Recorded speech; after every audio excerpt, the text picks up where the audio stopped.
En la última ocasión habíamos ya hecho referencia básicamente a lo que se ha venido constituyendo cada vez más como la realidad oficial, ¿no? Digamos como este sustituto en el cual se ha ido,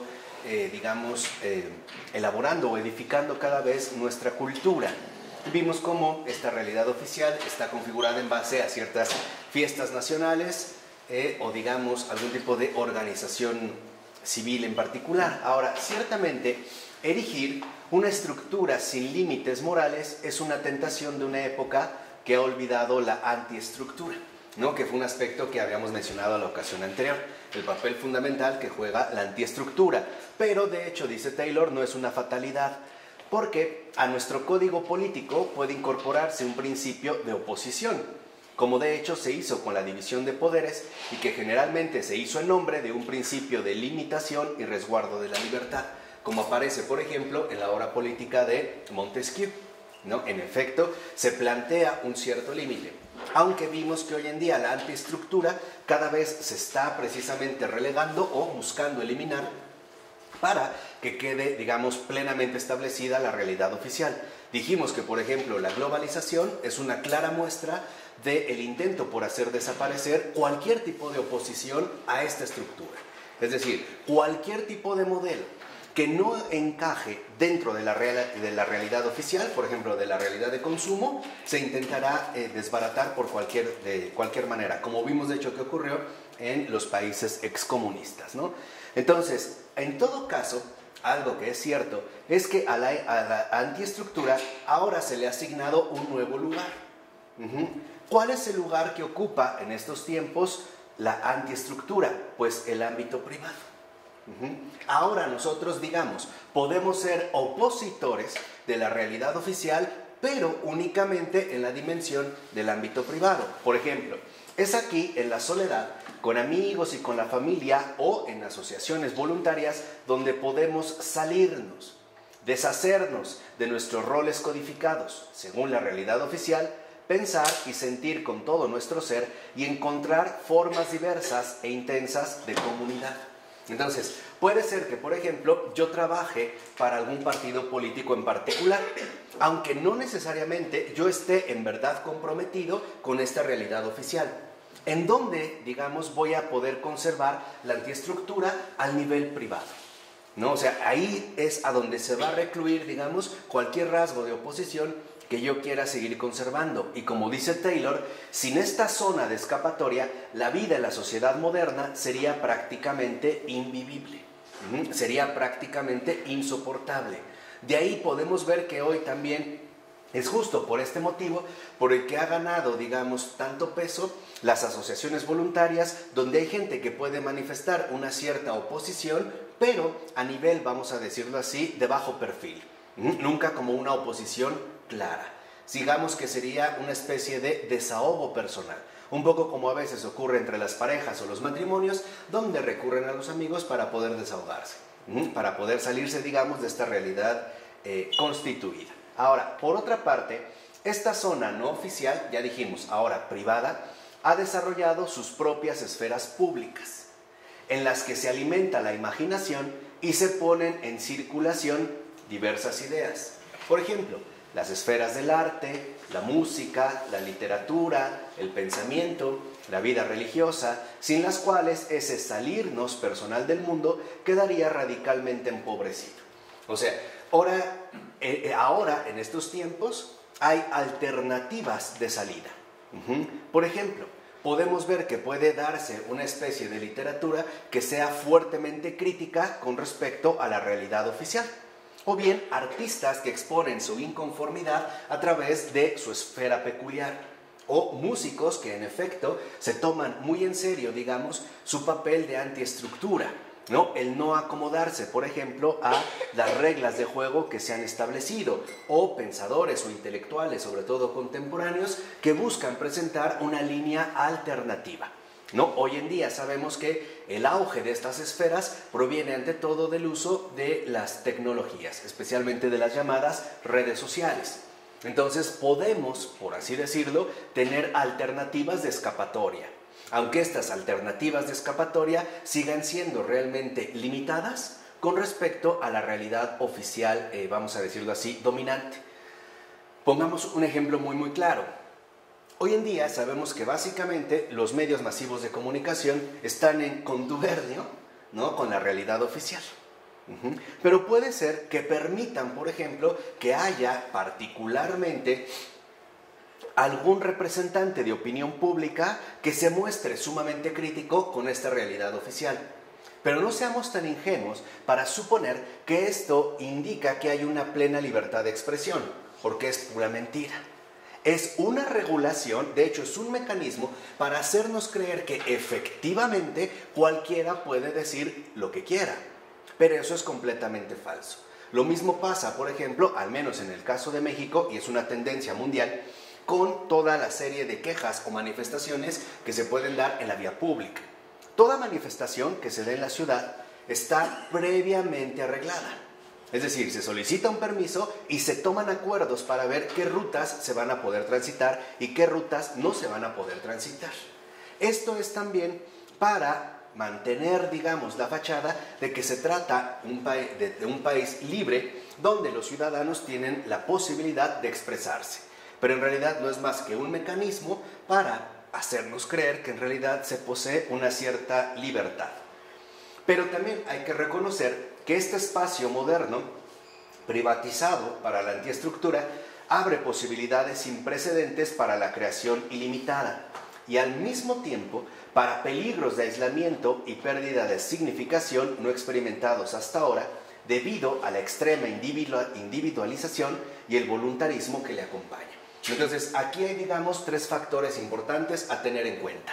Primero, bien es cierto que estas escapatorias modernas privatizadas que tenemos, como las esferas que hemos mencionado, fomentan mucho la creación ilimitada, ¿no? Entonces, se permite que la gente desarrolle alternativas creativas de diversas maneras. Pero al mismo tiempo, es verdad que también se conlleva un riesgo, que sería la exclusión, digamos, del círculo social al cual pertenecemos. De tal forma que este es el segundo factor, a la extrema individualización en la que se podría caer en este intento creativo, entonces se correría el riesgo de quedar completamente aislados, no solo de la realidad oficial, sino también de la realidad en sí. Y el voluntarismo, porque es el querer, a final de cuentas, salir, digamos, de esta esfera de realidad social, incurriendo incluso en algunas situaciones ya bastante inapropiadas. Entonces, lo que vemos es que la situación moderna en la cual vivimos hoy en día es estructuralmente diferente de cualquier situación anterior. Yo les dije que el periodo particular en el que estamos viviendo ahí carece de antecedentes históricos. No hay antecedentes, digamos, previos hacia los cuales nos podamos nosotros remitirnos. Además, el llamamiento de la antiestructura en sentido moderno, en tanto ámbito privado, sigue siendo bastante fuerte en nuestro mundo altamente interdependiente, es decir, globalizado, tecnológico y superburocratizado. En cierto sentido, es de hecho más poderoso que nunca. Aquí vemos una de las tendencias claras que hoy se están presentando. El llamamiento de la antiestructura, pero siempre, digamos, con el énfasis claro de que se trate o remita al ámbito privado, ¿no? Entonces, una corriente de protestas contra el poder centralizado y global, la regimentación burocrática, la tiranía de la razón instrumental, las fuerzas de la conformidad institucional, el saqueo y destrucción de la naturaleza o la eutanasia, representan el auge de esta fuerza, el llamamiento a la antiestructura, y podemos estar seguros de que no han finalizado.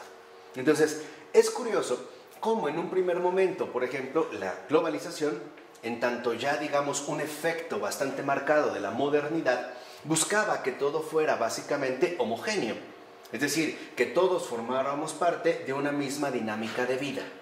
Pero, al mismo tiempo, esto trajo reacciones severas. Por ejemplo, el auge de, digamos, las culturas autóctonas o regionales de cada lugar geográfico en especial. Dicho de otra manera, mientras el impulso es que todos seamos iguales, tal parece que la reacción más bien ha tendido a ser contraria. Es decir, ahora queremos representar o asumir lo que en efecto nos hace distintos de todos los demás. Entonces, hoy vemos que la negación del código, o sea, la realidad oficial, es tomada como fuente de utopías y nuevos proyectos destinados a reemplazar la sociedad existente.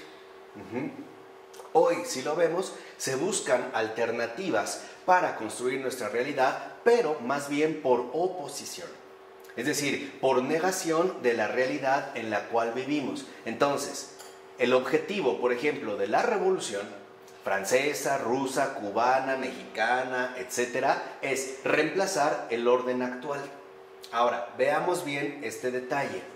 Lo revolucionario, en sentido moderno, es decir, a partir de la Revolución Francesa, consiste en socavar las antiestructuras previas para diseñar un nuevo código de libertad, comunidad y fraternidad radical. Dicho de otra manera, la revolución moderna es la aparición de una antiestructura, o sea, la negación de la realidad oficial, pero al mismo tiempo para no permitir que surja otro tipo de antiestructura. Vayámonos al caso ejemplar de la Revolución Francesa. La Revolución Francesa lo que busca es, como un movimiento general, anular el código imperante, es decir, la realidad oficial, que básicamente era monárquica. ¿Estamos de acuerdo? Es lo que quiere acabar. Entonces, ahora lo que quiere es formar una república, es decir, una república donde todos los ciudadanos seamos básicamente iguales, libres y se logre fundamentar también un espíritu de fraternidad. Pero esta estructura, es decir, esta oposición a la realidad oficial, por ejemplo en este caso monárquica, ya no aceptará que haya oposición a esta misma antiestructura.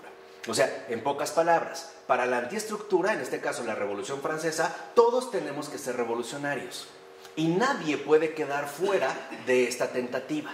Por eso es que después va a haber, digamos, aún así, fuertes conflictos entre los revolucionarios y los monárquicos, que se empezarán a desarrollar a lo largo del siglo XIX, o lo podemos ver en el caso de la Revolución Rusa. Es la antiestructura que se busca oponer a la realidad oficial, en este caso zarista, ¿no?, para imponer el régimen comunista, pero una vez impuesta esta antiestructura, es decir, el comunismo, nadie puede estar fuera del comunismo. Así, de hecho, y eso es algo que llama la atención Taylor, es así como surgieron los totalitarismos en el siglo XX. Es decir, el origen fundamental del totalitarismo es la aparición de una antiestructura que busca negar un código, pero que no permite alternativas de oposición a su vez. Por ejemplo, dijimos, la Revolución Rusa, encabezada por los bolcheviques, quieren acabar con el zarismo. Pero una vez que venzan al zarismo, digamos, y se instale el bolchevismo, nadie puede quedar fuera de esta antiestructura. Es decir, todos debemos ser miembros del partido. Y si de tal manera que en este partido, por ejemplo, se plantea una mentalidad atea, entonces la antiestructura sería el pensamiento religioso. Por lo tanto, no estaría permitido. ¿Sí me explico? Entonces, se trata en efecto del nacimiento de un código nuevo y perfecto, que no necesitará limitaciones morales y que no tolerará, de hecho, ninguna antiestructura. Como lo resume muy bien Taylor, la revolución, en sentido moderno, es la antiestructura destinada a terminar con toda otra antiestructura. De cumplirse esto, o sea, lo que afortunadamente no ocurrió, el sueño se convierte en pesadilla. Porque entonces estaríamos insertos en un régimen terriblemente opresivo, como ya se dieron algunas tentativas, como puede darse en una pesadilla roja, islámica, comunista, etc. Hoy, por ejemplo, en gran medida lo que vemos en Medio Oriente va con esta misma tendencia de revolución moderna. Es una antiestructura que busca negar una realidad oficial, pero que a su vez no permite la posibilidad de poner un límite. Es decir, es oposición que no consiente a los opositores. Todos debemos de quedar integrados dentro de esta misma propuesta. Bueno, así pues ya damos paso al apartado 5, o digamos el capítulo 5, en el numeral número 4, donde aparece una temática muy fundamental y es la cuestión del tiempo. porque esta vivencia del tiempo va a tener profundas repercusiones en la experiencia de la fe vivida. ¿Qué es lo que estamos tratando de comprender, ¿no? Cómo llegamos a la degradación actual de la experiencia creyente, es decir, de la fe como una experiencia vivida. Entonces, en un primer momento lo que vemos es que en la era premoderna, el campo organizador del tiempo ordinario provenía de lo que podemos denominar tiempos superiores. O sea, para los premodernos, para nuestros antecesores, el tiempo solo es ordenado en relación a tiempos superiores, es decir, a algo más alto.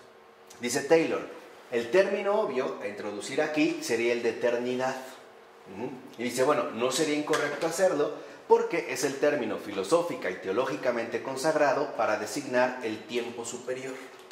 Pero Taylor considera que puede ser restrictivo en un cierto sentido.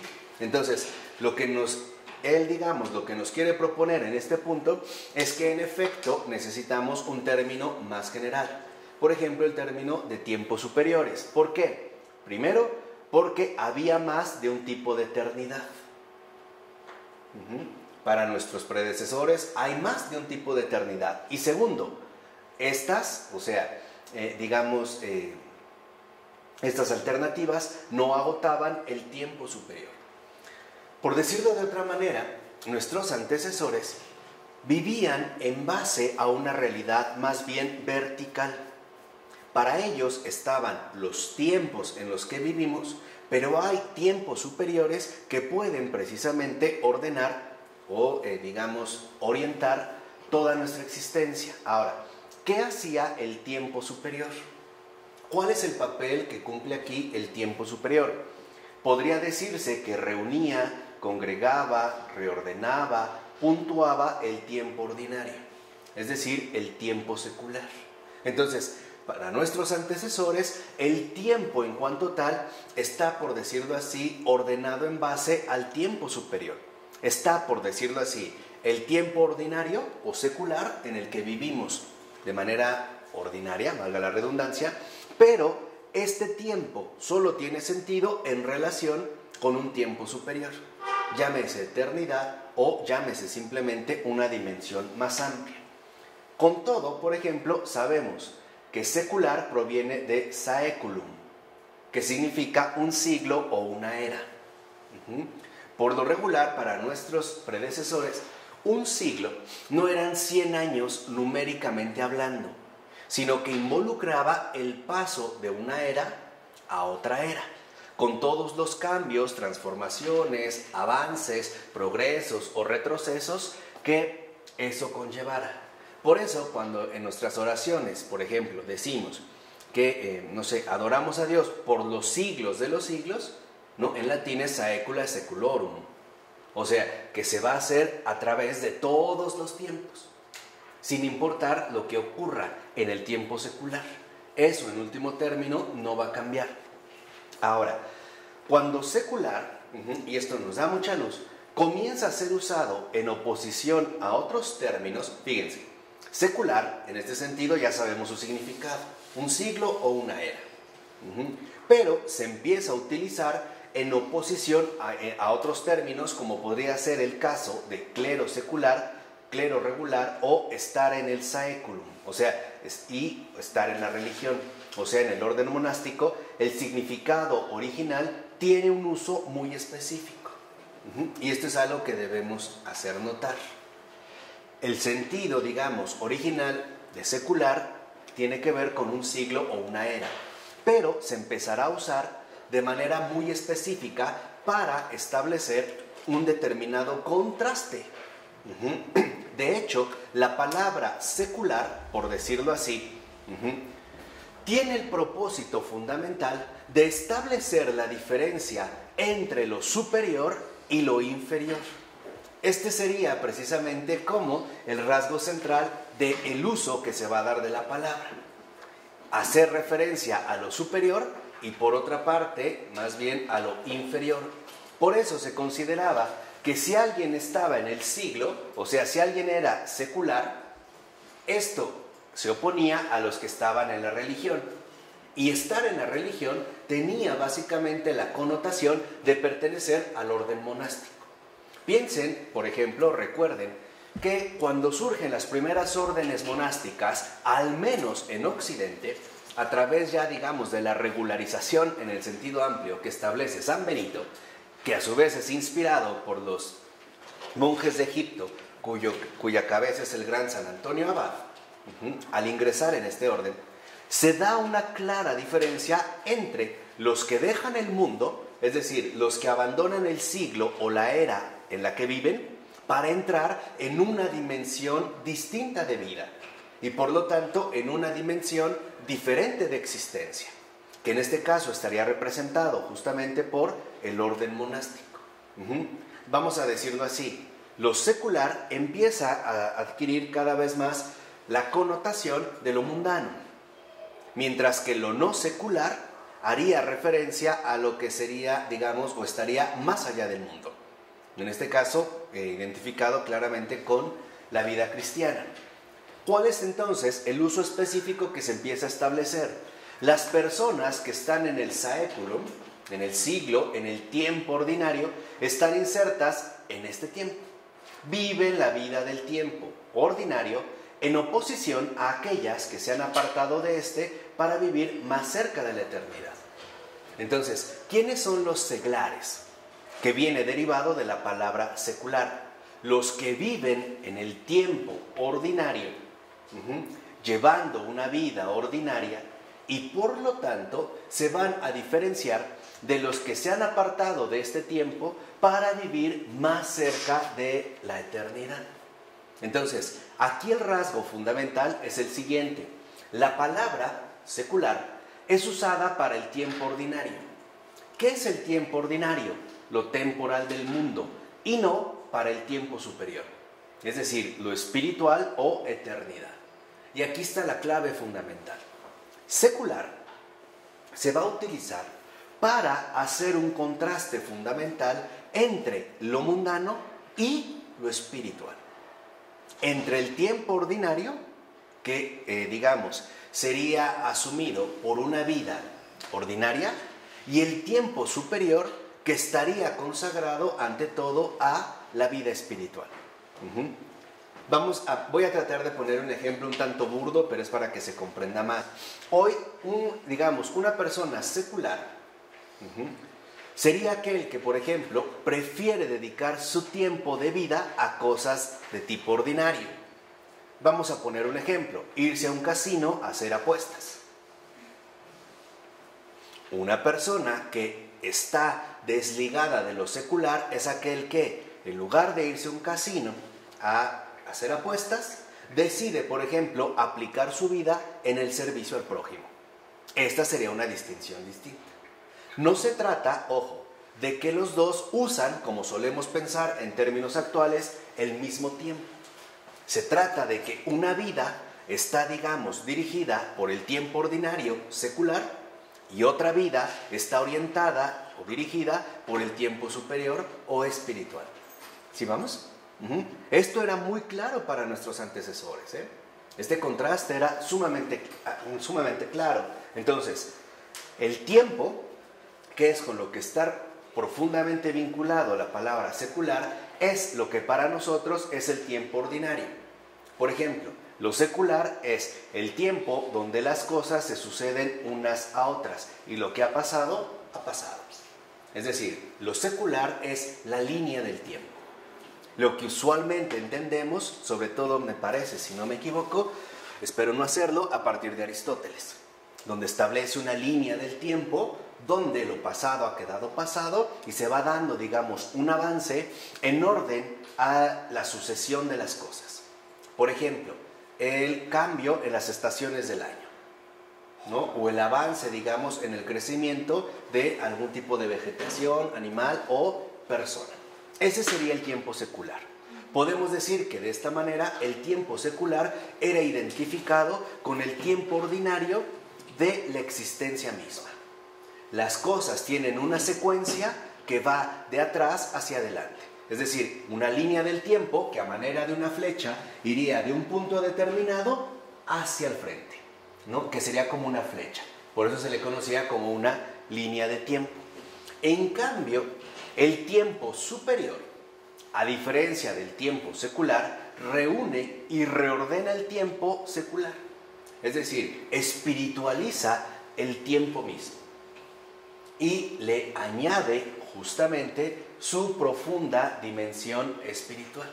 Entonces, a diferencia, digamos, de la opción religiosa que se adquiría, en un primer momento, la palabra secular tiene que ver con el tiempo. Una persona secular, hoy diríamos, es la persona que desperdicia su vida en tonterías. Ese es un secular. Si lo tratamos de poner en los tiempos actuales. O sea, una persona que vive el tiempo secular es una persona que desperdicia su vida en tontería y media. En cambio, una persona que se deja guiar por la eternidad es una persona que en efecto ordena su vida a partir de la dimensión espiritual. Es decir, a partir de la eternidad.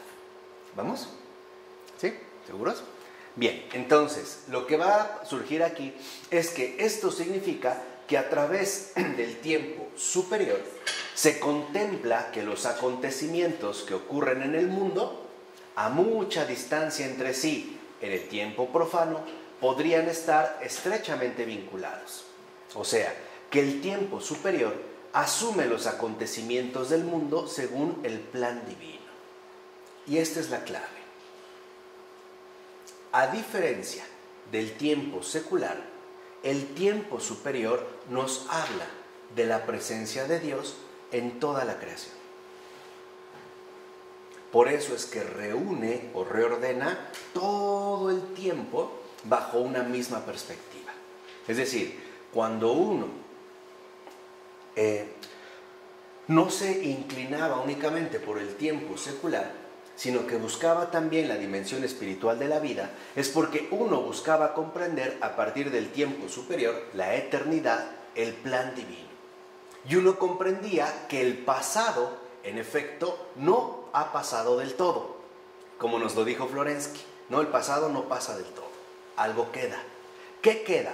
Lo necesario para continuar hacia adelante el proyecto divino. Es esto lo que queda.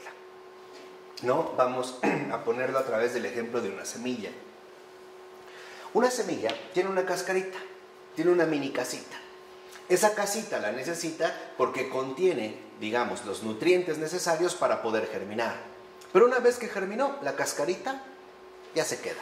¿Pero qué se conserva? Estos nutrientes, ¿no? Entonces, esta era, digamos, una oposición clara que se tenía anteriormente. Entonces, hoy vemos, por ejemplo, que en los planes educativos en los que vivimos lo exponen bajo una perspectiva secular. Porque si agarramos un libro de historia, nos hablan de acontecimientos pasados que han quedado en el pasado. Tanto es así que lo único que podemos obtener de ellos son fechas. No sé si ustedes se acuerdan todavía de estos terribles exámenes de historia, donde lo más importante eran nombres y fechas. A ver, ¿en qué fecha fue tal revolución? ¿Y quién la encabezó? O sea, pero finalmente lo vemos como algo desconectado. ¿Me explico? Esto es bien importante para la comprensión, digamos, de la experiencia de fe. O sea, a diferencia del tiempo superior, el tiempo secular, es decir, profano, contempla las cosas como una especie de secuencia lineal que no mantiene una unidad compleja, que no apunta finalmente a una plenitud. Las personas que actualmente te dicen, es que de todas maneras te vas a morir y entonces mejor aprovecha ahorita que puedes y no sé qué, esa es una persona secular. Porque queda restringido al tiempo ordinario, donde las cosas se suceden unas a otras y finalmente lo pasado, ¿pasado qué? Está. Cuando una persona, por ejemplo, expone una cierta dificultad que atraviesa con su esposo o su esposa y alguien le dice, mira, déjalo y búscate otro, esa es una persona secular. Porque considera que las cosas se agotaron y por lo tanto pasado ya está pasado y ahora que busque algo nuevo. Es decir, vivimos bajo una especie de sucesión.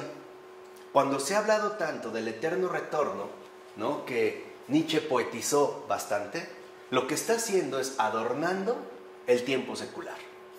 Lo que nos está diciendo es que todo básicamente representa una cierta forma cíclica, ¿no? Todo es finalmente el retorno de lo mismo. Es decir, es finalmente una especie de perpetuidad monótona. Ahora, ¿por qué el tiempo superior es superior? ¿Qué hace de este tiempo superior algo realmente superior?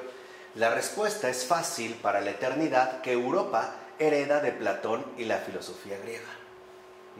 Es decir, una primera respuesta proviene precisamente de la herencia que Occidente ha tomado como el pilar de su edificación histórico-cultural, y es básicamente Grecia.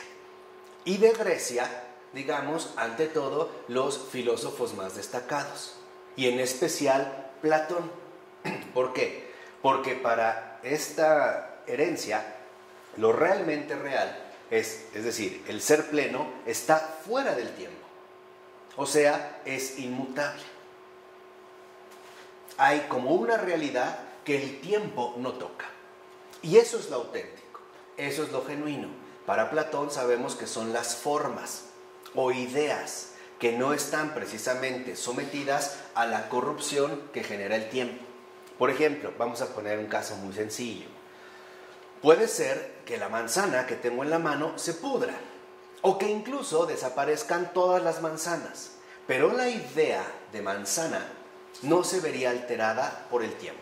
Es decir, sería una realidad atemporal. No estaría tocada, mancillada, corrompida por el tiempo. Esta era, digamos, la propuesta de esta herencia. Por el contrario, el tiempo, para la filosofía griega, en particular para Platón, es una imagen móvil de la eternidad y por tanto es imperfecto, o por lo menos tiende a la imperfección. Para los griegos, o sea, para la mentalidad griega, todo lo que está sometido al cambio es imperfecto, o por lo menos tiende a la imperfección. Y es obvio para ellos que lo que tiende al cambio es lo temporal. Si este mundo en el que vivimos hay cambios, es porque este mundo está sometido al tiempo, y por lo tanto este mundo sería imperfecto. Por eso la solución platónica es prácticamente proponer un mundo alternativo. Un mundo alternativo donde ante todo impere la eternidad, ¿no? Podríamos decir, hay como dos mundos distintos. El mundo que vemos aquí, sometido al tiempo y por lo tanto a la imperfección, al cambio, y el mundo que no tiene que ver nada con el tiempo y donde impera la eternidad y por lo tanto la perfección. Esta es una inquietud que en general los griegos tenían, y en particular los filósofos, especialmente Platón, trataron de exponer y responder. ¿Qué pasa con Aristóteles? Incluso para él había algunos procesos que reflejaban la eternidad sin falla.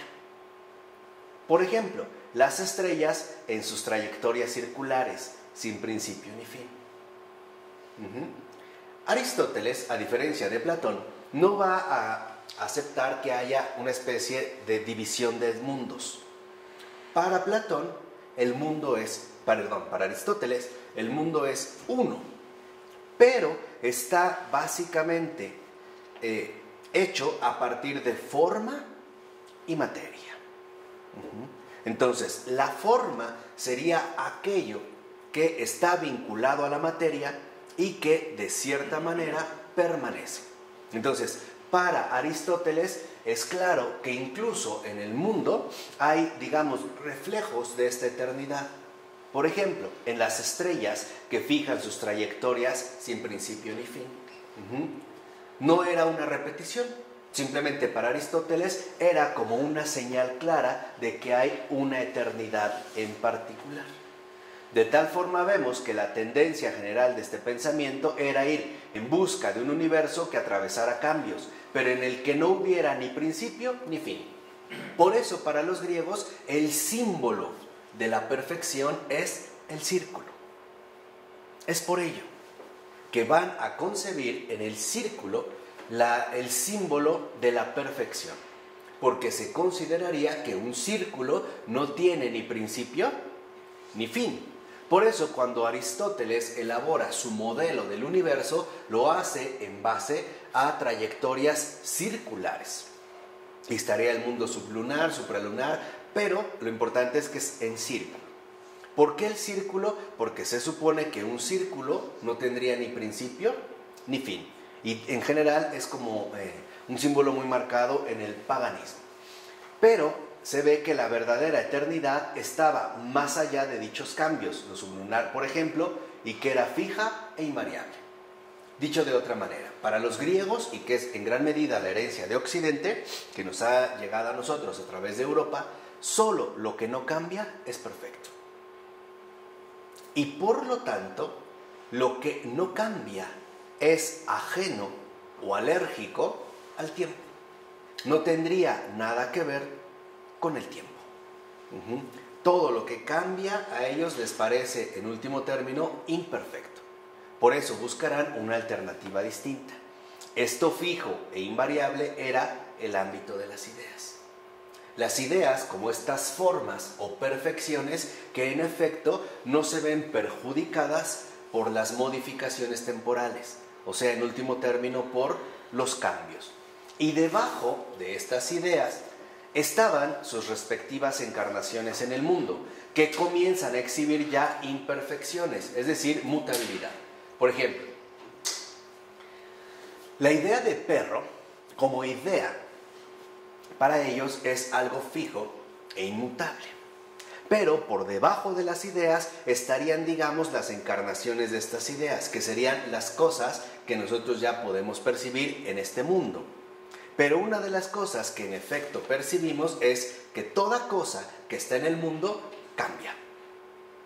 Entonces ellos van a buscar con mucho afán lo que no cambie, lo que no esté sometido al cambio.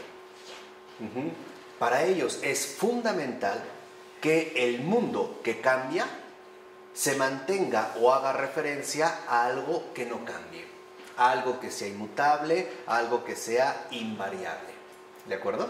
Esto es, digamos, dentro de esta perspectiva griega. De este modo, entonces, se llegaba a concebir que lo que ocurre en el tiempo es menos real que lo intemporal. Todo lo que ocurre en el tiempo, para ellos, es imperfecto. Todo lo que ocurre en el tiempo. Por eso, por ejemplo, en el caso del amor platónico, al menos tal y como aparece en el banquete, en este diálogo de Platón, lo importante no es el amor pasional o el amor carnal, porque este va a cambiar. Lo importante es amar la idea de esta persona en un plano superior. De tal forma que entonces, por ejemplo, no sería ni siquiera necesario el contacto físico, porque incluso nuestras emociones, por muy definidas que estuvieran, tarde o temprano se verían sometidas a los cambios y por lo tanto a la imperfección, ¿no? Digamos dentro de esta perspectiva. Ahora, sin abandonar de todo esta idea de la eternidad, el cristianismo desarrolló una imagen algo diferente. Y esto es crucial porque a veces como que mezclamos paganismo y cristianismo sin consideración alguna, sin darnos cuenta muchas veces de las profundas diferencias que hay entre una y otra. Por ejemplo, luego se suele considerar que el cristianismo ha como condenado nuestra realidad corporal, ¿no? Presentando en el cuerpo la imagen viva del pecado, ¿no? Como que el cuerpo es lo malo y entonces hay que eliminarlo o limitarlo o castigarlo para que el alma, que es inmortal, otra vez, esto superior, no se vea como contaminada por el cuerpo. Pero en realidad eso es mucho más platónico que cristiano. Y tiene que ver más con otro tipo de sectas griegas como el pitagorismo, que será, digamos, una tendencia propuesta por el propio Pitágoras que por el propio cristianismo. ¿Qué pasa ahora con el cristianismo en esta comprensión del tiempo a diferencia del paganismo? Primero, lo fundamental es que la Biblia considera que el universo fue hecho por Dios, cosa que en los griegos no aparece. En la filosofía griega no hay noción de un creador. De hecho, un creador como tal solo aparecerá en la tradición judio-cristiana. Así como tal, de un creador, ¿no?, que de la nada crea el mundo, digamos de la nada materialmente. Porque vemos que el fundamento es el amor mismo que es Él. Pero hay un creador. 2, y también cuenta una historia de las transacciones de Dios con los hombres. O sea, esta historia de lo divino y de lo humano es compatible con la idea de que hay ciclos que se repiten. Dicho de otra manera, para el cristianismo, Dios no solo es el creador del mundo, no ha creado el mundo y lo dejó a que siga su marcha.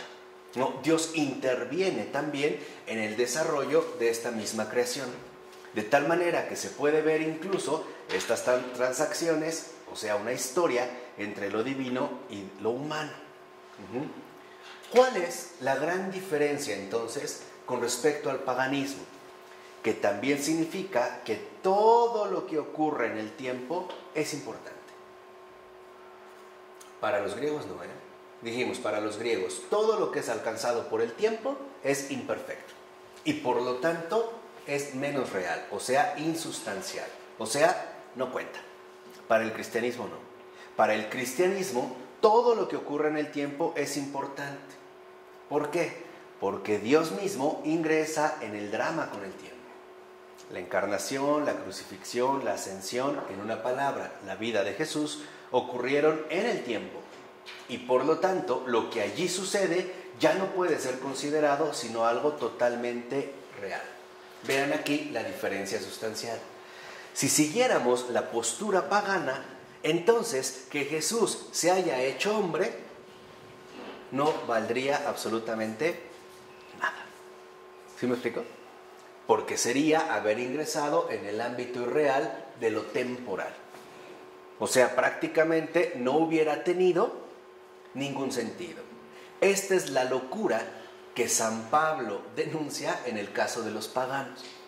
En un momento en el que Pablo está hablando con los griegos, directamente en Atenas, por decirlo en una palabra, lo mandan al carajo. ¿Por qué? Porque mientras los griegos lo que quieren es salirse del tiempo, del mundo, él les viene a hablar de un Dios que se mete al tiempo. O sea, vean cómo el esquema es completamente diferente, o sea, es inconcebible. Cómo un Dios que se supone para los griegos no está afectado por el tiempo, puede ser tan tonto de querer bajar a la dimensión temporal. Y lo peor, bueno, esto todavía una extravagancia del Dios, pero el acabose viene cuando le dice que resucitó. No, ahí sí ya no. Ya es el colmo.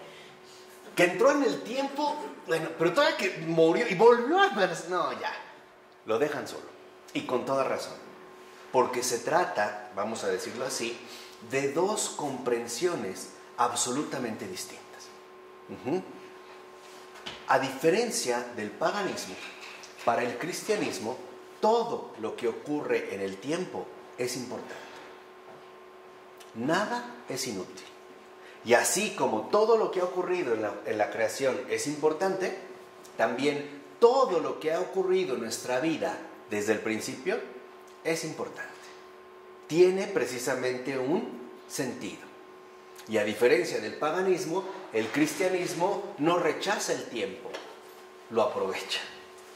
Dicho de otra manera, lo toma en serio. O sea, lo espiritualiza. Por eso poníamos el caso de una persona que puede ir a perder el tiempo a un casino, a una persona que puede aprovechar el tiempo en obras de caridad, por ejemplo, no sea del tipo que sea. Esto tiene que ver, ahorita lo mencioné a propósito, lo de perder el tiempo, porque veremos en efecto cómo fuimos llegando a esta idea. Entonces, el hecho de que Dios mismo haya ingresado en el drama con el tiempo, se haya hecho temporal, significa que entonces el tiempo sí es importante. No es una apariencia, no es algo irrealidad, no es una irrealidad, sino que en efecto pesa, porque es parte de nuestra propia realidad creada. Nosotros como criaturas necesitamos tiempo para todo. Hay un tiempo de gestación, tiempo para crecer, o sea, el tiempo, digamos, nos es dado como un compañero guardián. Es una custodia que el Señor nos ha dado para que podamos irnos desarrollando adecuadamente, sea el proceso que sea. Pero es fundamental que entendamos esto porque si no empezamos a mezclar paganismo y cristianismo. Con esto, en efecto, surge otra idea de la eternidad. Ya no es la eternidad pagana donde está más allá del ¿qué? Del tiempo. Como mucha gente que se dice cristiana dice, bueno, es que ya cuando me muera, ya será otra cosa. Pues no. Esa otra cosa se empieza a gestar desde aquí. Dicho de otra manera, para el paganismo la cuestión es simple. La eternidad está más allá, el tiempo está más, es esto. Para el cristiano para llegar a la eternidad necesito tiempo. Y necesito aprovechar y tomarme muy en serio este tiempo. Porque el tiempo sí vale. En este sentido pleno. Pero en la medida, fíjense, en que se la concibe del mismo modo que lo hace en Platón y luego de él Plotino, nuestro camino hacia Dios consiste en elevarnos fuera del tiempo. Y esa es una grave tentación para el cristiano. ¿Por qué es una grave tentación para el cristiano? Por la simple razón de que para elevarnos fuera del tiempo, lo único que podemos hacer es negar la realidad. Esa es como la escapatoria que se tiene. Es decir, si seguimos la idea de eternidad pagana, lo que terminamos haciendo es buscamos elevarnos fuera del tiempo.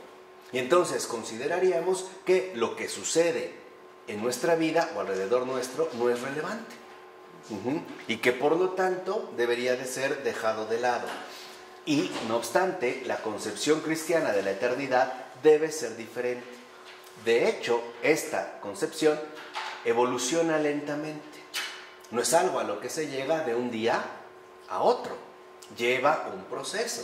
Es decir, también lleva cierto tiempo. Por ejemplo, John Henry Newman tiene un libro extraordinario que se llama El desarrollo de la doctrina cristiana, ¿no? Que es como la doctrina del desarrollo, digamos, la idea, lo que él va a desarrollar es el concepto de desarrollo. Lo que él expone, entre muchas otras cosas, pero una de las cosas que expone, que me parece capital, es que olvidamos que el desarrollo involucra un proceso sumamente complejo y sobre todo de claroscuros. Entonces dice, por ejemplo, si surge una idea, esta idea requiere un desarrollo que puede ser tremendamente complejo. Muchas veces la negación de esta idea es lo que permite que, digamos, la comprensión global que se está buscando alcanzar se pueda dar. Dice, ahora, cuando la idea es, digamos, mucho más esencial, significa que entonces va a requerir mucho más tiempo. Y por lo tanto, el desarrollo terminará siendo más largo, más gradual. Y dice entonces, en ese sentido, Newman, si esto ocurre con ideas básicas, ¿qué pasará con el Dios uno y trino? Requeriría entonces una infinidad de tiempo. Y esto es importante porque lo que dice Newman, y que va muy en consonancia con Taylor e incluso con von Balthasar, es que necesitamos contemplar las cosas a partir de la totalidad. Es decir, a partir de una visión amplia de desarrollo, es decir, de plenitud. Por ejemplo, decía Balthasar que la verdad es sinfónica. Esto significa que es necesaria la intervención de muchos elementos e incluso de ausencia, vamos a decirlo así, de sonido, para alcanzar esta armonía total. Lo que en efecto va a proponer en este sentido Newman es algo muy similar. Lo que nos va a decir es que el desarrollo de una idea muchas veces implica sus negaciones, para que a través de estas negaciones se pueda alcanzar, digamos, un mayor desarrollo. Pero este planteamiento que en un momento se negó, en efecto era necesario. ¿Sí me explicó? Esto es lo que vemos que el tiempo cuenta. Por ejemplo, los más serios filósofos han avanzado a partir de lo que sus predecesores, digamos, expusieron y lo que ellos en gran medida refutaron. O sea, la negación no es un rechazo, involucra crecimiento. En este caso, avance. Si lo ven, cuando un filósofo ha alcanzado un avance particular, por lo regular es porque partió de una crítica a un predecesor. Y esto puede ir, digamos, como fomentando el desarrollo gradual de una cierta idea o de un cierto esfuerzo intelectual. Lo importante es que esta evolución alcanza, digamos, por lo menos su evolución o formulación más conocida en la cristiandad latina con San Agustín.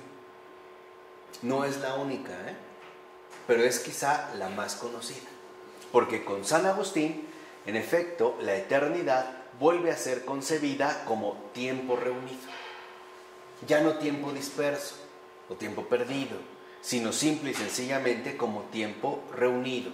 Fíjense, primero, a diferencia de sus fuentes griegas, que en efecto las tenía, Platón y los platónicos y los neoplatónicos, etc., que se ocupaban del tiempo objetivo, es decir, del tiempo de los procesos y el movimiento, y por eso es que en efecto se van ante todo a concentrar en las cuestiones de astrología, porque lo verían como una representación clara de estos procesos y por lo tanto del movimiento. San Agustín, en su famosa discusión del libro 11 de las Confesiones, examina más bien el tiempo vivido. Y esto es central, porque ningún pagano, ningún otro filósofo había expuesto algo así. Literalmente, el que lo va a proponer por primera vez es San Agustín. Y con él se va a erigir toda una línea clara para ir, digamos, desarrollando esta noción de tiempo reunido. Porque para Agustín lo importante es que hablemos del tiempo, pero vivido. ¿Y qué es el tiempo vivido? El tiempo vivido para San Agustín es primero la reunión del pasado en el presente para proyectar un futuro. Vean. Es decir, para Agustín el pasado no está ¿qué? No está atrás. El pasado está reunido en un presente con vistas a un ¿qué? Futuro. Y esto, de cierta manera, tiene como mucho sentido común, ¿no? Es como un planteamiento serio, pero tiene como mucho sentido común. Por ejemplo, en ciertas circunstancias nos puede llegar a parecer obvio que si algo empieza mal, acabará peor. Es un pasado reunido en un presente que en efecto se proyecta hacia un ¿qué? Futuro. Y al revés, si algo inicia bien, terminará mucho mejor. Pero esto desde el principio. Entonces, con San Agustín, el tiempo es ahora dirigido a su dimensión fundamental, es decir, en tanto tiempo vivido. Y este tiempo vivido involucra una reunión.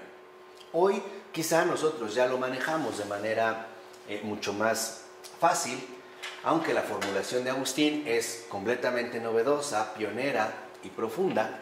Lo que podemos decir es que lo que hemos vivido en el pasado repercute en nuestro presente y se dirige también a nuestro ¿qué? A nuestro futuro. A ver, si yo empiezo a salir con una mujer casada, de entrada, quiere decir que en este antecedente yo ya puedo encontrar en mi tiempo vivido toda una secuencia de vida. Si en el pasado ella me ha hecho caso y después deja a su pareja para irse conmigo, de entrada yo ya puedo empezar a proyectar un futuro. Este futuro sería muy básico. Si no fue capaz de respetar a su pareja anterior, tampoco habrá garantía, por lo menos, de que lo haga conmigo. ¿Estamos de acuerdo? O sea, para Agustín, a diferencia de sus fuentes griegas, el tiempo es reunión de pasado, presente y futuro. Y donde esté uno, estarán ¿qué? Los tres. Ahí donde hay pasado, ahí hay un presente y ya se proyecta un futuro. Y viceversa, ahí donde haya un presente, podemos remitirnos a un pasado y también visualizar un determinado ¿qué? Futuro. Y al revés, si queremos concentrarnos en el futuro, primero tenemos que contemplar el presente y rastrear nuestro pasado. De hecho, Charles Taylor es aquí, digamos, un deudor, o mejor dicho, un heredero fiel de San Agustín. Porque de San Agustín es donde Taylor va a encontrar la clave fundamental para entender la identidad. Para Charles Taylor, responder ¿quién soy? Involucra contemplar el tiempo vivido. Es decir, para saber quién soy, primero tengo que darme cuenta cómo he llegado a esto. O sea, tengo que tener en cuenta todo mi qué. Mi pasado. Todo cuenta, ¿eh? Tengo que tener en cuenta todo mi pasado. Y a partir de este pasado, darme cuenta cómo llegué a mi qué. A mi presente. Y una vez que me doy cuenta cómo llegué a mi presente, entonces ya puedo vislumbrar qué me sigue, ¿no? O digamos, ¿qué sigue si yo avanzo en esa misma ¿qué? Dirección. Para Taylor, esta es precisamente la clave fundamental de la identidad. Entonces, ¿qué dice Agustín? Que el pasado, que objetivamente ya no existe, o sea, objetivamente yo ya no soy este niño de 5 años que jugaba en un columpio. Objetivamente ya no lo soy, pero está aquí en mi presente. Y aquí podemos complementar a San Agustín. ¿Cómo es que está mi pasado en mi presente? Por la experiencia que hemos tenido en carne propia. La carne, es decir, nuestra esencia humana, que una vez ya habíamos hecho la distinción entre carne y cuerpo, pero la carne es como el receptáculo fundamental de toda nuestra experiencia vivida. Todo lo que hemos vivido, literalmente, lo hemos vivido en carne propia. ¿Estamos de acuerdo? Y es la carne la verdadera contenedora de todo mi pasado en mi presente y que también ya está proyectada hacia un determinado ¿qué? Futuro. Es más o menos, por ejemplo, lo que es, vamos a poner un caso muy sencillo, aplicado muchas veces a los niños. Cuando los papás le dicen, mira, si no te vas a dormir temprano, mañana no te vas a parar a la escuela, lo que les están hablando es del tiempo vivido. Lo que les están diciendo es, mira, ya ha habido casos donde tú te desvelas y al otro día te cuesta trabajo pararte para irte ¿qué? A la escuela. Entonces, cuando se le da una indicación así, por ejemplo, a un niño, lo que le decimos es, en realidad, muy simple. Lo que le estamos diciendo es, tómate en serio tu presente, porque si no, esto va a repercutir en tu futuro. Y esto ya está contenido en un pasado. No es, digamos, como una ejemplificación muy básica. Pero además, este pasado configura este momento presente en el que miro a un futuro que objetivamente aún no es. Objetivamente aún no ha llegado la mañana siguiente. Pero yo ya lo puedo vislumbrar. Por decirlo, yo ya puedo de alguna manera ver qué sucede o qué va a suceder si las cosas siguen de esta manera. Pero que está ya aquí como proyecto. O sea, para Agustín, el futuro es el proyecto de un presente anclado en el pasado. Ese es el futuro. El futuro es el proyecto de un presente que a su vez está anclado en un pasado.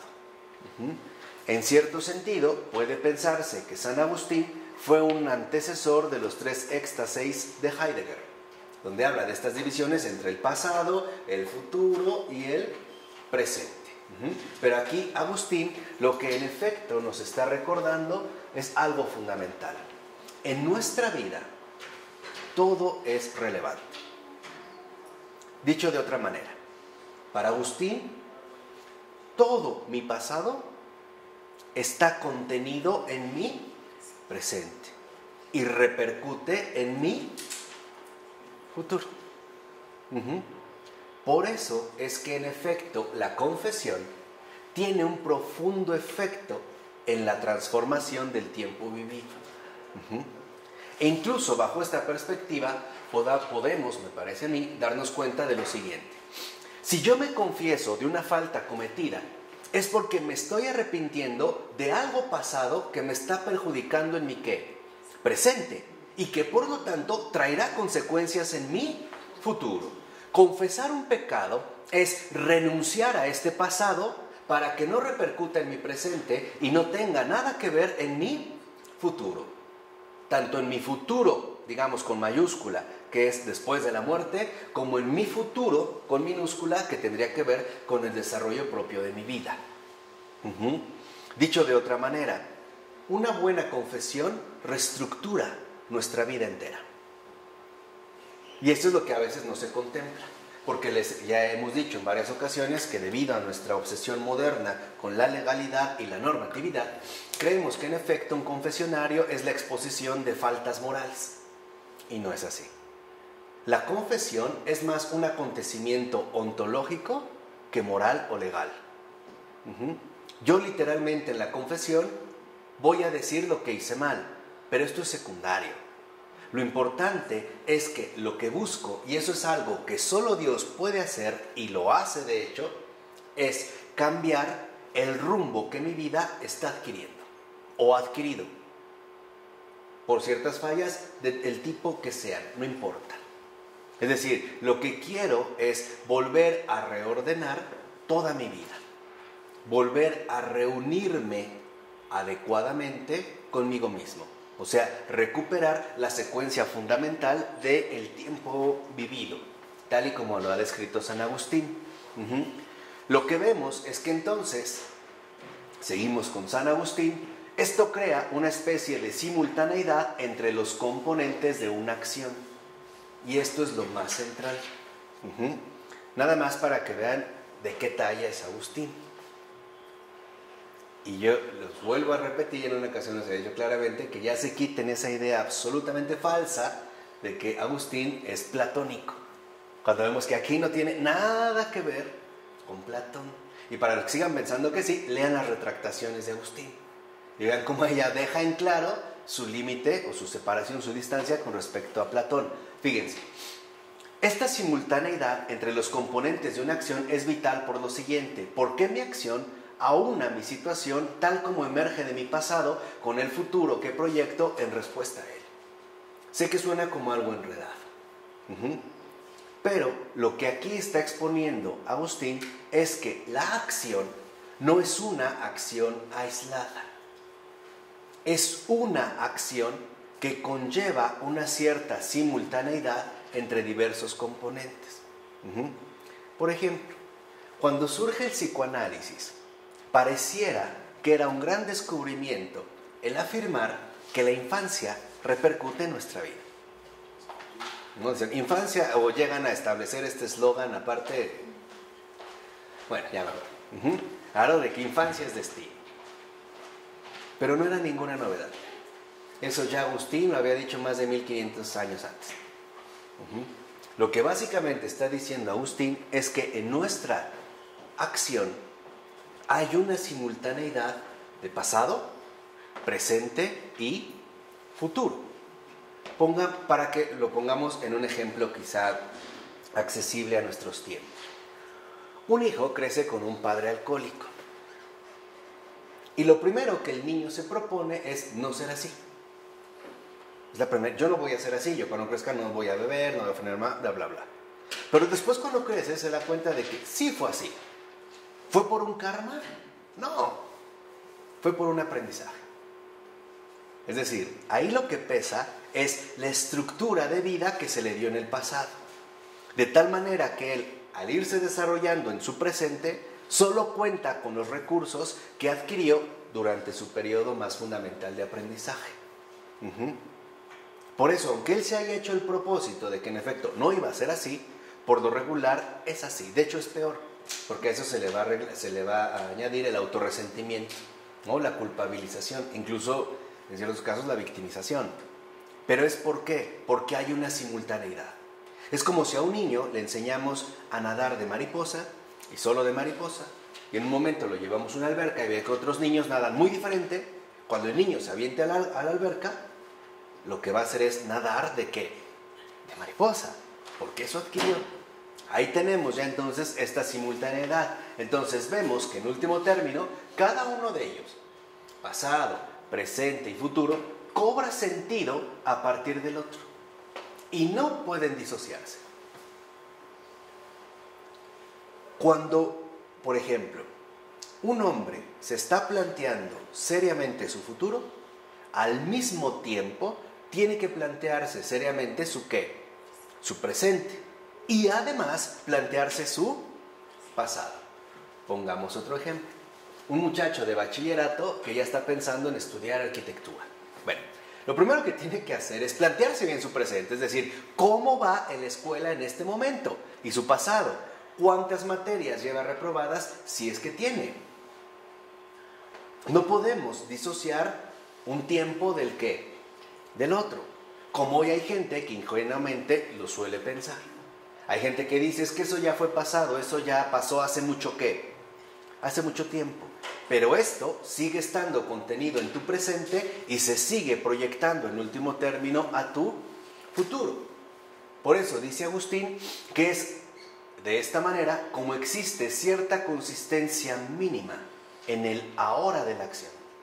Entonces, cuando nosotros hablamos de ahora, el ahora contiene todo un pasado, todo un presente y todo un ¿qué? Futuro.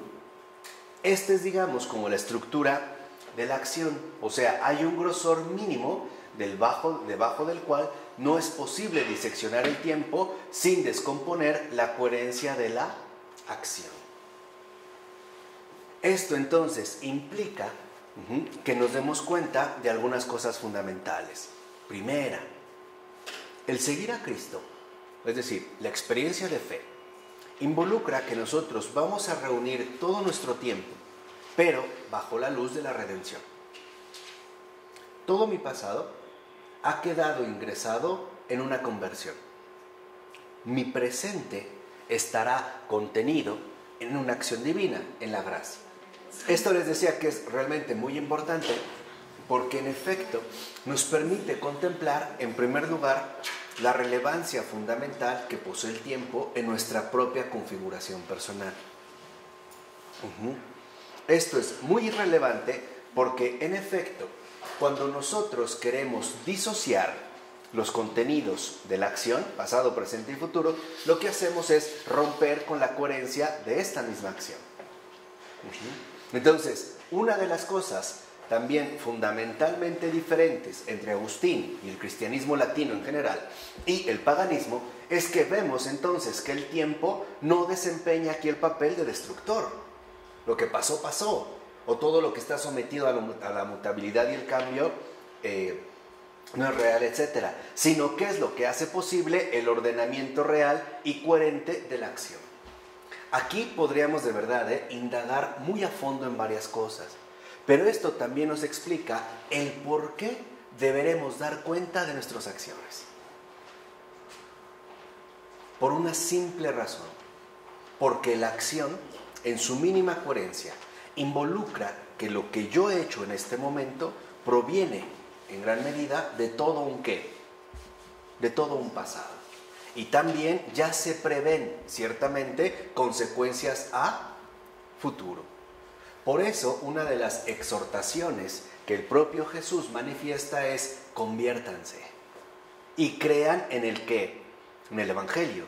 Porque lo que el Señor nos está diciendo es, si sigues viviendo de esa manera, entonces el daño que provocas será inmenso en todos los ámbitos de tu vida. ¿Sí me explicó? Esto tendría que ver precisamente con la configuración sustancial de la conversión. Por eso es tan relevante. Ustedes acuérdense que Agustín es un gran converso. De hecho, a mí Agustín la verdad es que me cae re bien porque como que encarna, ¿no?, la trayectoria vital de un ser humano. Para empezar es un hombre. Después, bueno, pues es básicamente un hereje, ¿no? Después de hereje es un converso. O sea, lo estoy tratando como... Bueno, primero es un hombre normal, después es un hereje, un padre de familia, ¿no? Después ya es un converso, luego es, digamos, como un sacerdote, luego un obispo y finalmente es un santo, ¿no? Como que recorre todo el arco de una vida, ¿no? O las posibilidades que se pudieran dar como una vida. Y curiosamente, el papá que Agustín no fue con Adeodato, lo fue con muchísimas más almas como obispo. Solo ahí.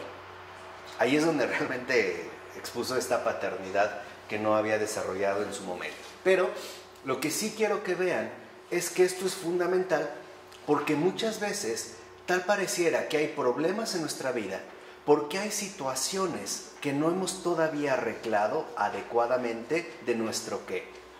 De nuestro pasado. Y esto que no hemos arreglado sigue repercutiendo en nuestro presente y sigue proyectándose como una sombra hacia el futuro. Entonces, a lo que nos invita Agustín es a recuperar la coherencia mínima de la acción. Es decir, vamos a decirlo así, la lucidez mínima de saber que si yo tengo algo desordenado en el pasado, esto seguirá repercutiendo en mi ¿qué? Presente. Y es algo que seguirá también afectando en un ¿qué? Futuro. Por ejemplo, una persona que dice, pues es que yo ya soy así y no voy a cambiar, está negando la coherencia de la acción.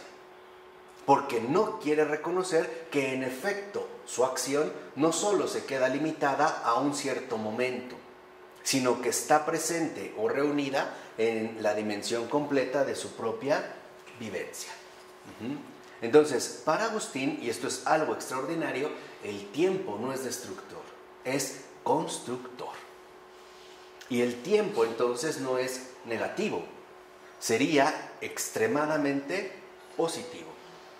El tiempo para Agustín no es un enemigo, es nuestro aliado, ¿no? Más cercano y podríamos decir también más fiel para poder alcanzar esta coherencia que nosotros andamos buscando en el recorrido de la vida.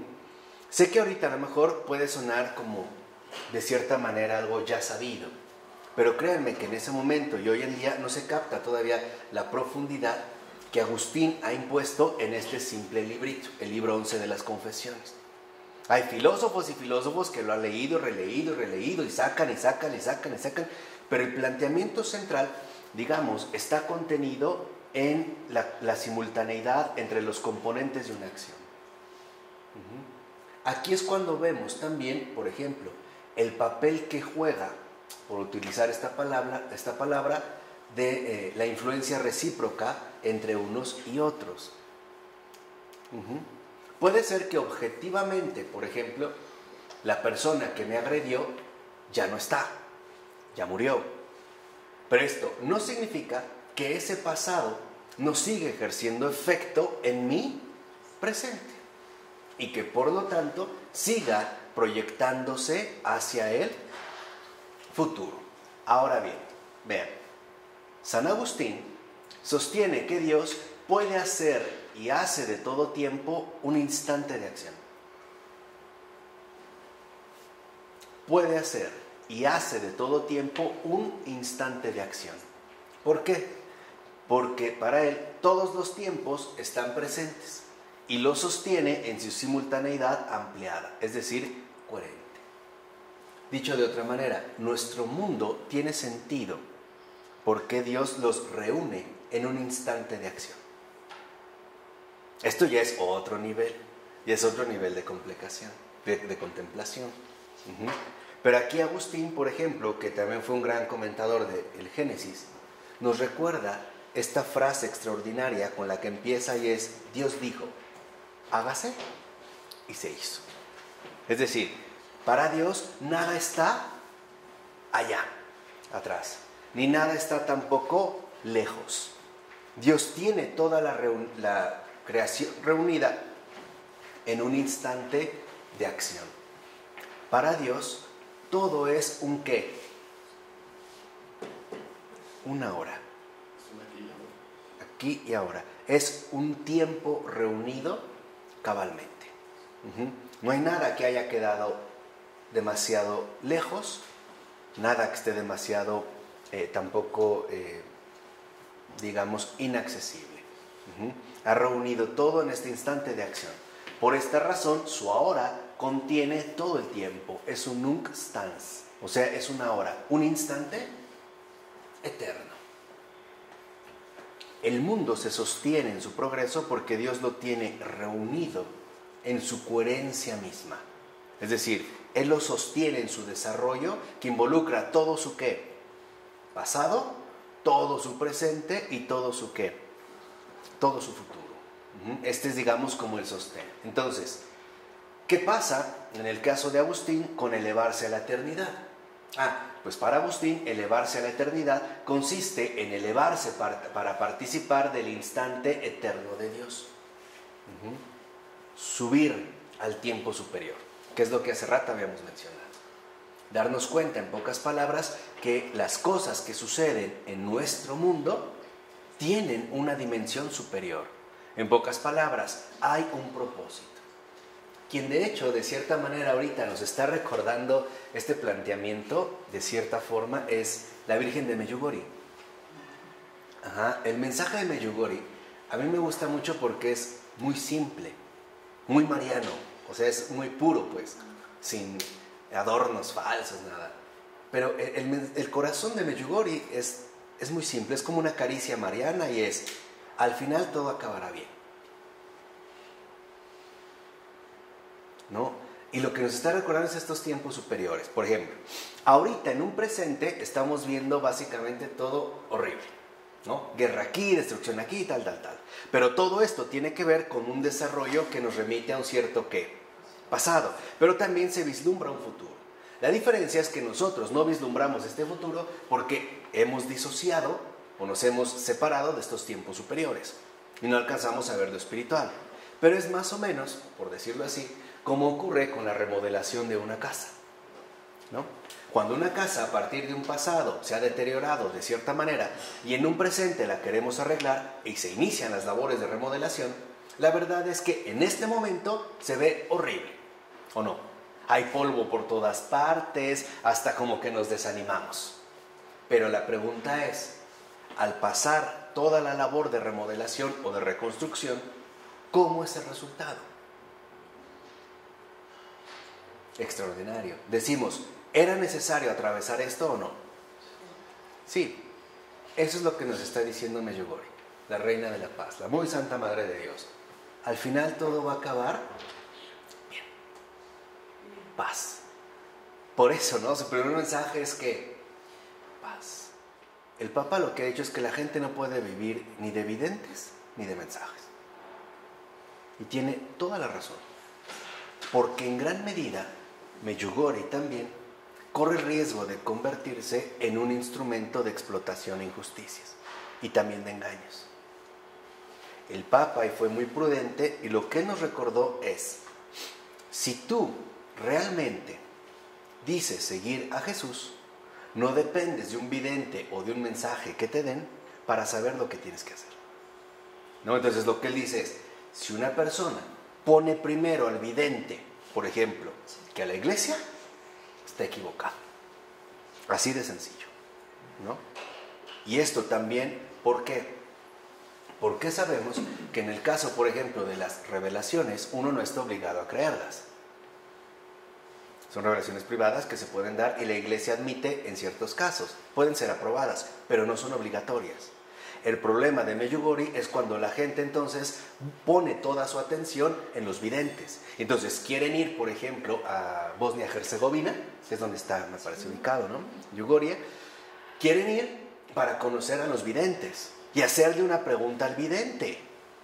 Oye, entonces no estás buscando a Cristo, estás buscando tus propios intereses, ¿no? O sea, Mirjana se llama, ¿no? O sea, y sé que es difícil porque la atención que pueden ejercer sobre nosotros pues es fuerte, ¿no? Pero a mí me gustó en particular una confesión de Mirjana, donde decía que una de las videntes, donde decía, la mayoría de la gente piensa que ser vidente es como pues muy bueno, ¿no?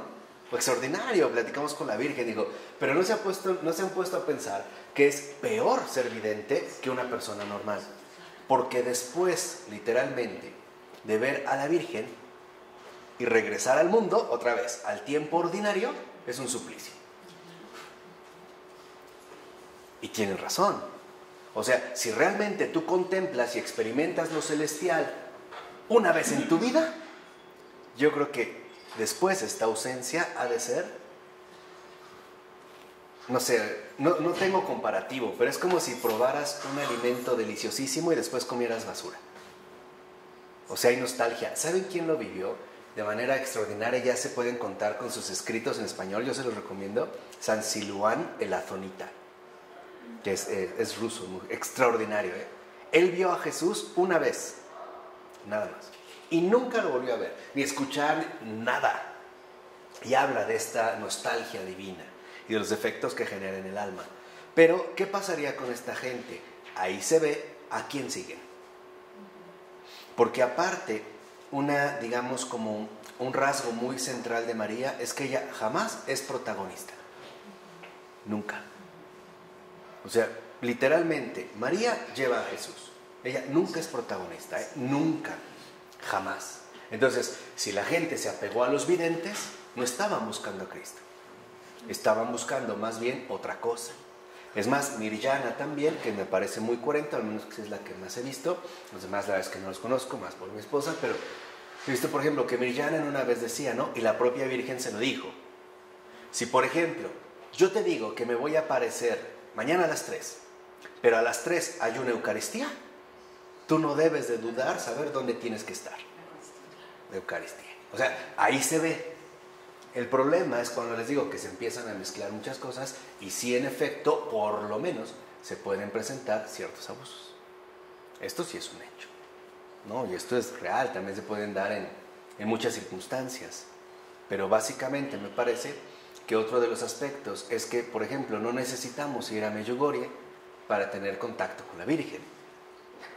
Tenemos el Rosario, tenemos aquí en México la Basílica de Guadalupe, ¿no? O sea, que en efecto tiene una función extraordinaria para empezar.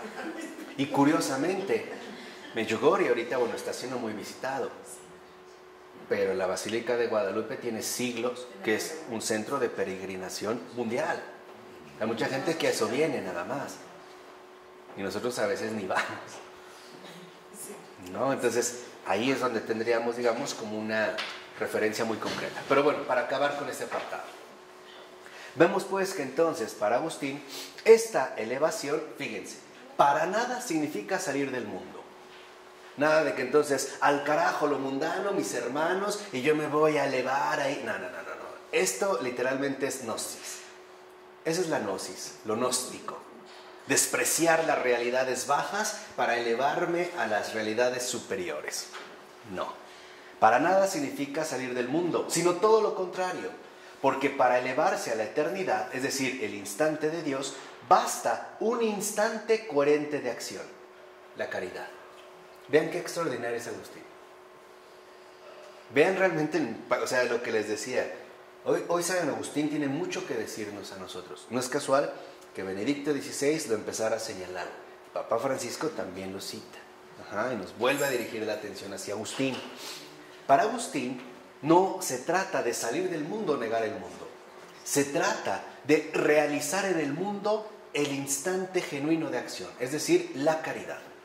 Y para Agustín, una acción coherente, o sea, una obra de caridad, nos eleva de inmediato al instante de Dios. Porque Dios es amor. Entonces, San Agustín, fíjense, considera que el tiempo ordinario, tiempo sin eternidad en el instante de Dios, tiempo sin ejercicio de la caridad, es dispersión, distensión, pérdida de la unidad y coherencia de la acción. Y por tanto, imposibilidad para alcanzar mi futuro. Porque ¿cuál es mi futuro sustancial? Es un proyecto de salvación-santidad. Y además es desperdicio del presente y anulación del ¿qué? Del pasado. Esa es la ruptura. Esta es la desintegración. Para San Agustín está clarísimo que el tiempo ordinario, lo que es básicamente es imposibilidad de alcanzar mi futuro, desperdicio de mi presente y también anulación de mi pasado. Es decir, incoherencia. Por eso, para Agustín estaba claro que se podía establecer un contraste de mucha significación. La ciudad terrestre y la ciudad de Dios. Porque para Agustín la ciudad de Dios es la caridad. No es una configuración sociopolítica. Tiene antecedentes, pero no es la base.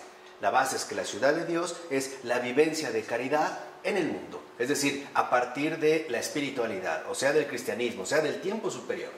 Y la ciudad terrestre, que es incoherencia. Negación de este instante coherente de acción de la caridad y por lo tanto imposibilidad de alcanzar nuestro futuro, desperdicio del presente y anulación del pasado, ¿no? Entonces, así vemos a grandes rasgos que en efecto, bueno, vamos a llegar ahorita hasta aquí, vemos que es muy importante que nosotros sí logremos ya diferenciar de manera clara la realidad temporal del cristianismo y la realidad temporal del paganismo. Se trata en realidad de dos opciones muy distintas. Agustín, en último término, aprendió y nos lo enseñó, a su vez, que para que uno alcance la eternidad, uno debe meterse al fondo del tiempo, es decir, uno debe comprometerse con el mundo donde viven nuestros demás hermanos. Y por lo tanto, lo único que realmente nos eleva del tiempo ordinario es la caridad. Y la caridad como un modus vivendi en todo sentido, no como situaciones esporádicas de cierta generosidad, sino como búsqueda sustancial de la coherencia en la acción. Es decir, de la reintegración de toda mi vida en un tiempo vivido que en efecto ha sido aprovechado. ¿Se acuerdan de la higuera seca? Que no da fruto. La higuera seca es el resultado del tiempo ordinario. Es decir, esa persona prácticamente no sirve para nada, porque es desperdicio, anulación, bloqueo. ¿De acuerdo? ¿Preguntas, dudas? ¿Muchas? Vamos a llegar hasta aquí. En nombre del Padre, del Hijo y del Espíritu Santo. Amén.